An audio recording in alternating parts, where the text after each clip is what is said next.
지금이 어차피 부동산이 계속 상승을 하지 않잖아요. 굴곡이 있단 말이에요. 그 굴곡을 타는 것도 연습이고 여러분들한테는 어찌 보면 기회가 될 수도 있다는 생각을 저는 그쵸. 해요.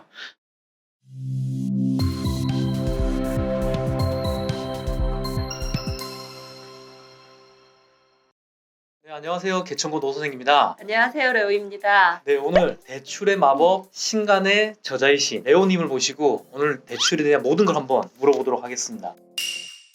요즘 반응이 좋더라고요. 네, 많은 분들이 사랑해 주셔가지고 저도 너무 기분이 좋아요. 네, 우리나라에 거의 대출로는 거의 유일한 책이 나온 거잖아요. 특히 이제 부동산 대출에 특화됐는데 네. 저도 읽어봤어요. 근데 내용이 너무 괜찮아. 실제로 이게 제가 불인인도 아닌데 네. 기존의 투자자와 불인이 누가 봐도 설명해 준 것 같습니다. 그래서 맞아요. 오늘 저도 신나서 한번 인터뷰해 볼까 합니다. 사실 조심스럽긴 해요. 왜냐면 요즘에 아예 거래도 없고 투자를 맞아요. 얘기하면 뭔가 이상한 소리를 듣는 이때잖아 지금. 맞아요. 뭐 투자 이런 얘기하면 뭐 음. 망하라는 얘기냐, 네. 뭐 그렇게들 많이 말씀을 하시는데 지금 뭐 투자를 해라가 아니잖아요. 우리 투자는 항상 준비와 또 시기를 잘 파악을 해야 된다는 거예요. 그래서 지금 당장 뭘 사라 이런 건 아니고요. 계속 물건을 봐야지만 내가 이 시점에 좀 떨어졌구나 올랐구나 그렇게 좋은 물건을 찾을 수가 있는 거 아니에요. 내가 지금 부동산 가서 볼펜 사듯이 뭐 이거 주세요 이럴 수 없잖아요. 좋은 거는 기다려야 되고 또 때를 봐야 되는 게 아닐까 저는 그렇게 생각하거든요. 그리고 부동산은 제가 항상 하는 얘기가 저는 예전에 경매를 했었잖아요. 그렇죠. 그래서 네. 경매 법정에 가면 굉장히 노신사가 와서 낙찰을 받아가는 분이 계세요. 그럼 그분이 하시는 말씀이 자기는 1년에 한 2번 정도 이렇게 낙찰을 받아서 매도를 하고 그렇게 소일거리를 한다. 라는 말이 너무 멋있었어요.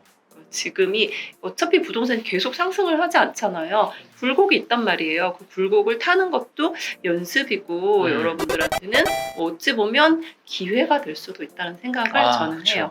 저희 책 읽으면서 되게 인상 깊었던 게 대출로 인생이 역전이 가능하다. 그럼요. 그리고 실제로 저도 네. 어떻게 보면 경험자예요.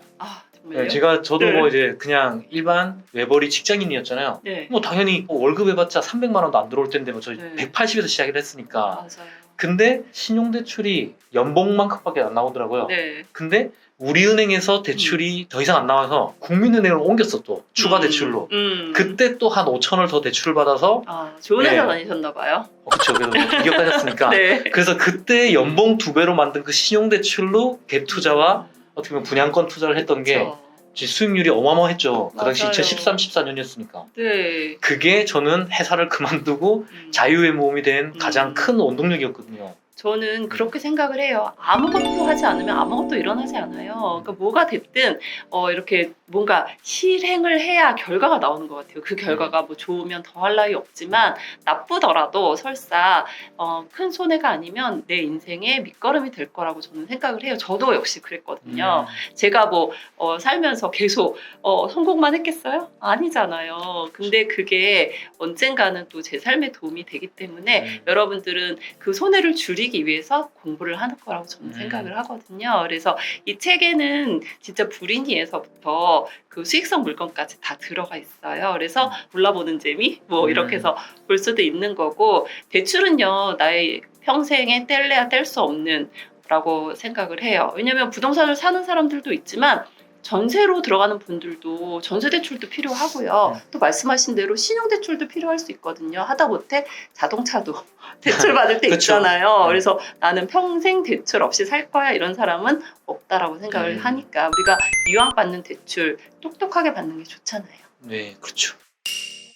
자, 그러면 좀 단도직입적으로 좀 여쭤보면 네. 금리가 사실 좀 무섭게 오르잖아요. 뭐 미국 네, 맞아요. 소비자 물가는 거의 40년 만에 최대치로 좀 올랐고 네. 뭐 자이언트 스텝 이제는 뭐 울트라 스텝까지 얘기가 나오는데 이러한 금리 급등기에 대출을 받아도 될까? 이거 많이 물어보시는데 대답 한번 해주시죠. 필요하면 받는 거죠. 필요하면 받는다. 네, 예를 들어서 내가 지금 카드값이 연체되게 생겼어. 신용대출 받으면 이 연체 막을 수 있어. 막을 수 있죠. 그럼 받아야죠. 이렇게 뭐 아주 그냥 단편적인 예를 들었지만 내가 내 신용을 망가뜨리지 않기 위해서 아니면 내가 7%짜리 대출을 쓰는데 10% 수익을 낼 수 있어. 이러면 받는 거죠.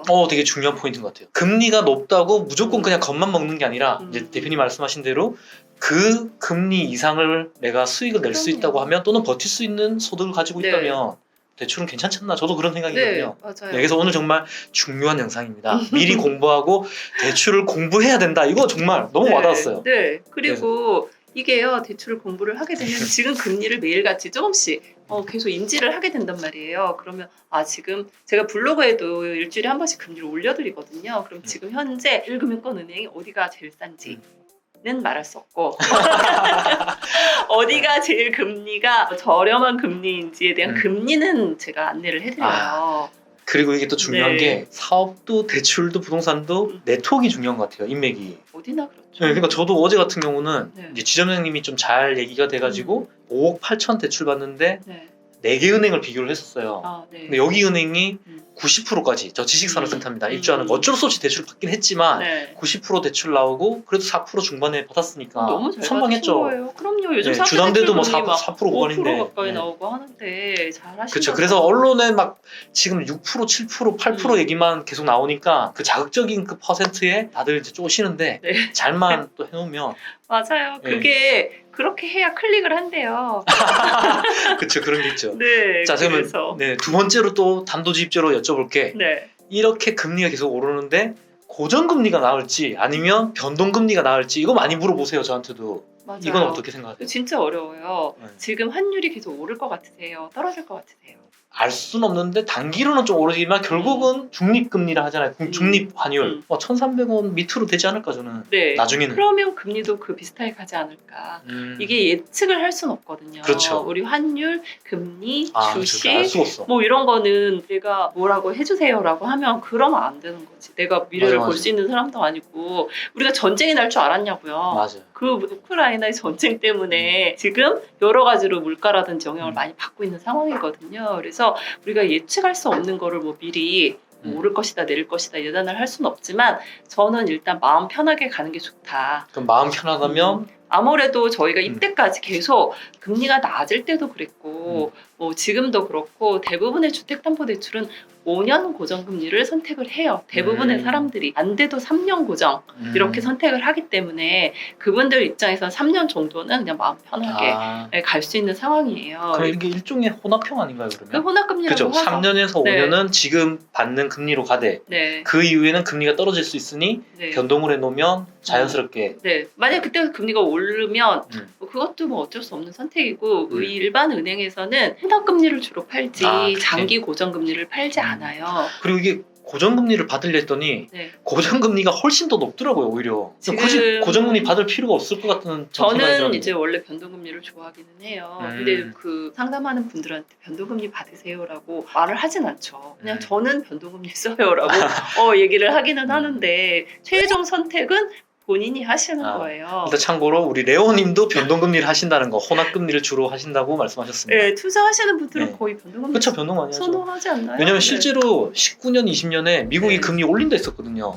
근데 한 두 번 올리더니 다시 제로금리 유지하셨잖아요 그때. 그때 뭐 여러 가지 뭐 그러니까. 코로나도 있고 네. 뭐 여러 가지 이제 재반 사항들이 나쁘게 이제 돌아가니까 그랬던 거고 이게 금리를 뭐 끝없이 올릴 수도 없고 끝없이 내릴 수도 없잖아요. 사실 그렇죠. 미국의 금리가 너무 낮아가지고 다들 올릴 거라고 예상은 하고 있었는데 이제 전쟁이라든지 물가가 갑자기 오르는 바람에 생각했던 것보다 너무 많이 올라서 충격이 큰 것 같아요. 왜냐하면 제가 이제 11년 전에 이제 이 업계에 발을 입문하실 때. 들인 불인이었을 때 그때 대출을 제가 열심히 했잖아요. 상담도 하고 그때 정말 초보였잖아요. 그 당시에 대출을 잘 받았다고 막 저한테 자랑하시는 분의 금리가 몇 프로였는지 아세요?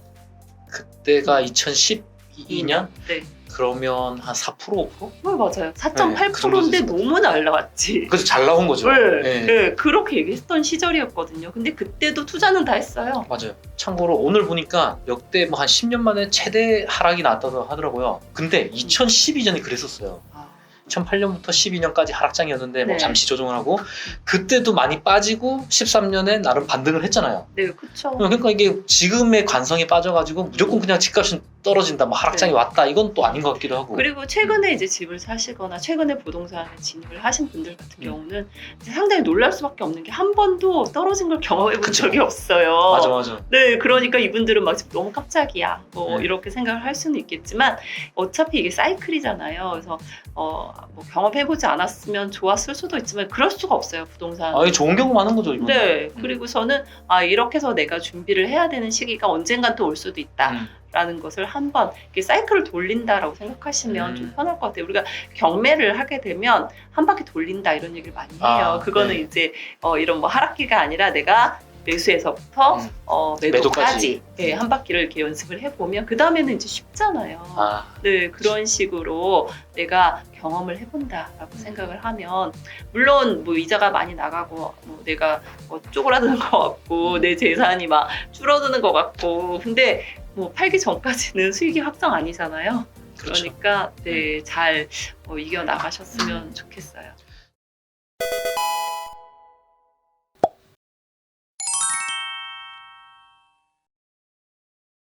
지금처럼 이제 금리가 높을 때 그래도 대출을 좀 잘 받고 0.1%라도 금리를 우대받을 수 있는 그런 좀 팁이 있는지, 그리고 요즘에 사실 워낙 DSR도 강화돼 있고 모든 게 지금 되게 타이트하잖아요, 은행에서는. 네. LTV 한도 잘 받는 네, 이러한 좀 꿀팁 하나 좀 풀어주시죠. 지금 이제 LTV라고 하면 이제 주택담보대출에서의 LTV가 있고 또 네. 그 상업용 부동산. 수익형 네. 물건의 LTV가 있잖아요. 그래서 대부분 이제 주택담보대출의 LTV는